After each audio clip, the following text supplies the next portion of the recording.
Sveiki, mano bičiuliai, sveikinuosi šiandieną su jumis iš savo garažo, iš dirbtuvių, pavadinkim taip. Kas naujo pas mane garaže? Pirmiausiai nauja tai, kad aš turiu naują žaislą, štai va, jis prieš jūs. Makita RS001 GZ akumuliatorinis diskinis pjūklas, akumuliatorius 40 voltų, atitinka elektrinio diskinio rankinio pjūklo analogą. Dar garaže turiu jau pasisimontavęs saulės elektrinę, čia atskira tema. Rašykite komentaruose, ar norite išvysti, kokią turiu pasistatęs saulės elektrinę ir kokius turiu kaupiklius. Gerai, einam prie pjūklo. Daug parametrų nepasakosiu, pagrindinius paminėsiu. Pirmiausia, tai atsegam dėl saugumo akumuliatorių. Oi, kaip čia nesisega. Kas čia dabar? O, akumuliatorius pakankamai sunkus, virš kilogramo. Gerai. Apversiu pjūklą, pradėsiu nuo viršaus. Tikiuosi, kad puikiai matot. Pjūklas, korpusas. Korpusas pagamintas iš magnio lydinio. Aš ten tiksliai tų dalykų nežinau, nesu metalurgas kažkoks tai. Bet viskas padaryta sąžiningai ir labai rimtai. Pati apsauga taip pat yra padaryta iš magnio. Storas metalas. Padas. Ilgis štai čia bus 446 mm, plotis, man atrodo, 190 ir aukštis nuo žemės arba pjūklo aukštis yra 270 mm. Taip. Aš jums pamelavau, ne pado ilgis, o va štai šitas ilgis, tai yra nuo rankenos tolimiausios dalies iki pjūklo priekio. Taip, čia yra, kaip matote, įsikio raktas 13 mm. Skirtas pakeisti pjūklui. Greitai prieisiu prie pjūklo. Pjūklas ypatingai plonas, labai aštrus. Aš jau 2 kartus pirštus susipjaušiau. Tai būkit labai atidus. Pats pjūklas yra 185 mm. Deklaruojama, kad galima čia patalpinti net 190 mm pjūklą. Vidinės skersmuo, jeigu aš neklystu, 30 mm. Parametrus būtinai parašysiu jums visus vaizdo įrašo prašyme. Paleidus apsaugą, paklausykit, labai tylus smūgis.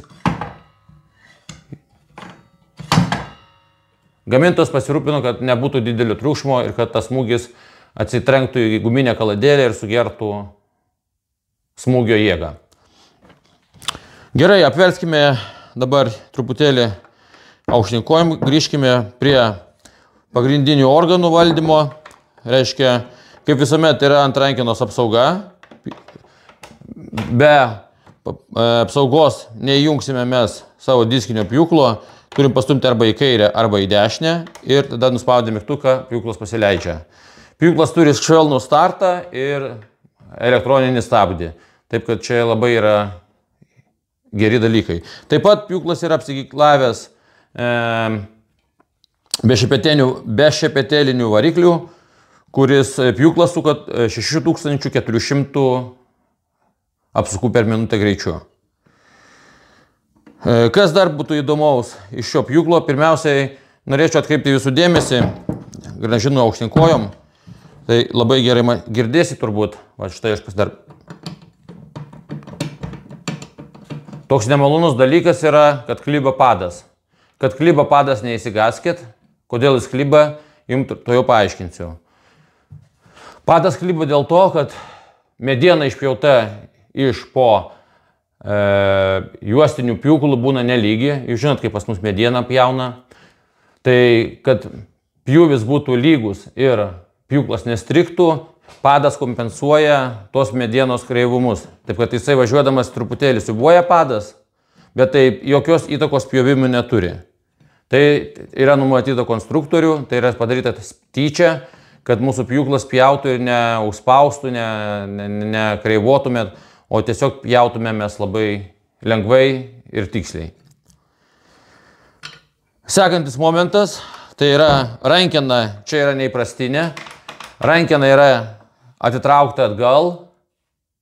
Tai yra padaryta specialiai, kad būtų patogiau valdyti pjūklą viena ranka. Tai yra, kai rankeną mes įpratę turėti maždaug šitoj vietoj, taip, maždaug čia, kur rankena būna, tai labai yra nepatogu pjauti, kadangi jėgos vektorius, kaip čia vadinti, jėga kreipia pjūklą ne visai to lygiai.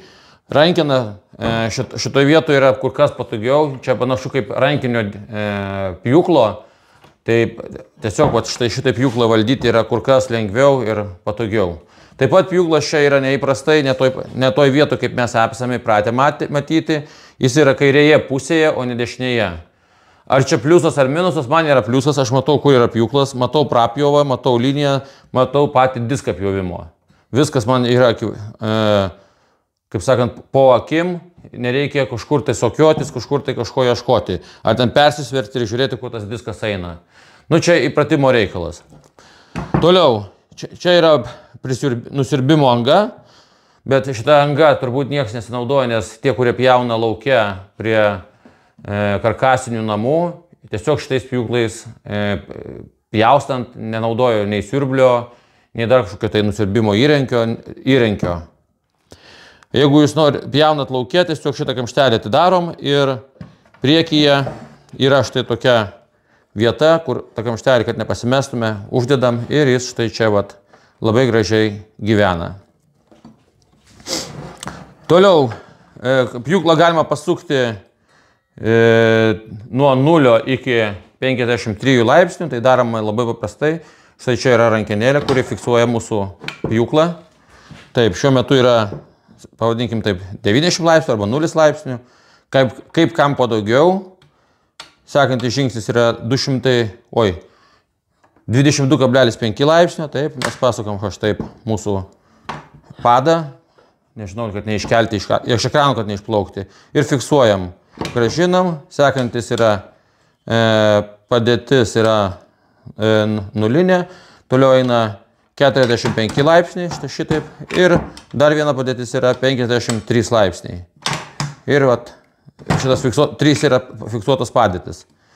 Taip, grąžinam į pradžią mūsų pjūklą ir užspaudžiam. Taip pat manau, kad galima čia užfiksuoti ir bet kokį kitą jums patogų kampą. Štai atleidžiu, ir užfiksavau. Sekantis reguliavimo organas, tai yra štai šitoje vietoje, čia yra variklio veleno stabdymas. Tai kai mes norim pakeisti diską, nuspaudžiam šitą rankenėlę, užfiksuojam diską ir tuomet keičiame mūsų pjovimo diską.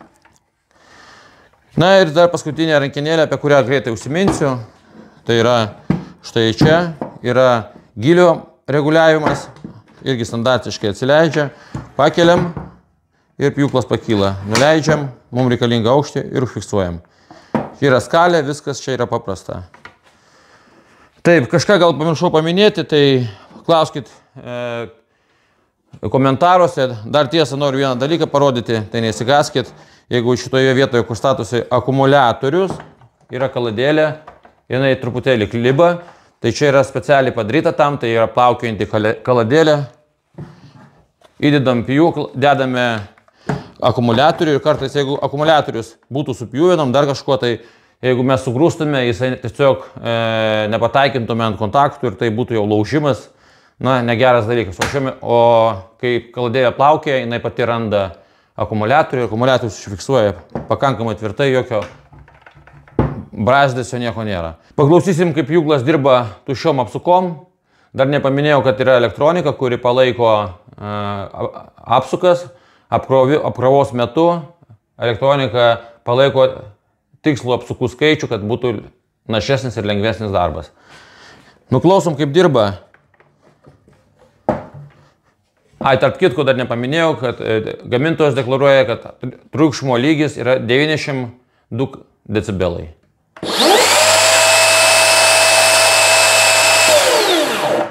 Pradžiau pjaušiau ąžuolinę lentą, kurios plotis yra 15 cm, storis 50 mm. Apjau 4 gabaliukus ir kaip visuomet skubėjau filmuoti ir užsišypsojęs, pamiršau dar paminėti ir man trūkdė štai šitas kablys. Šį pjūklą galima tampytis prie karkasinių namų statybos ir patogiai pakabinti ant gegnės kažkur tai, dar ant kažkokios tai lentos. Tai geras dalykas. Bet jis pjaustant man su tą liniuotę, kurią jūs matėt ekrane, tai jisai truputėlį trukdo, reikia jį atlenkti. Nu, čia nedidelis minusas. Iš minusų pjūklas yra sunkus, sveria apie 4,3 kg, su akumuliatoriaus jo svoris yra apie 5,6 kg. Priklauso nuo akumuliatoriaus dydis. Pas mane akumuliatorius yra 8 ampervalandės. Taip, rodau, 4 gabaliukai atpjauti. Pjoviau iš akies, net nežymėdamas nieko, tiesiog parodžiau jums kaip pjauna. Iš ilginių pjūvių nerodysiu, tiesiog neturiu medienos. Jeigu pjauna tokį ąžuolą skersai, tai išilgai šitas pjūklas irgi labai lengvai pjauna, aš jau pjaušiau, bet tiesiog šiuo metu neturiu. O pjaustyti lentas be reikalo nematau poreikio, nors nubėgsiu į savo malkinę, pasižiūrėsiu. Rodos vieną lentą turėjau 40 mm storio uosį. Ten kaip tik galima nupjauti vieną kraštą. To jau nubėgsiu ir pažiūrėsiu.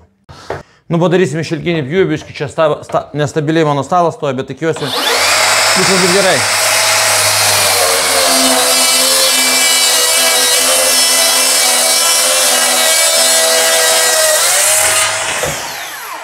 Nenoriu pjaustyti uždaroj patalpoj be siurblių, nes žiauriai daug dulkių.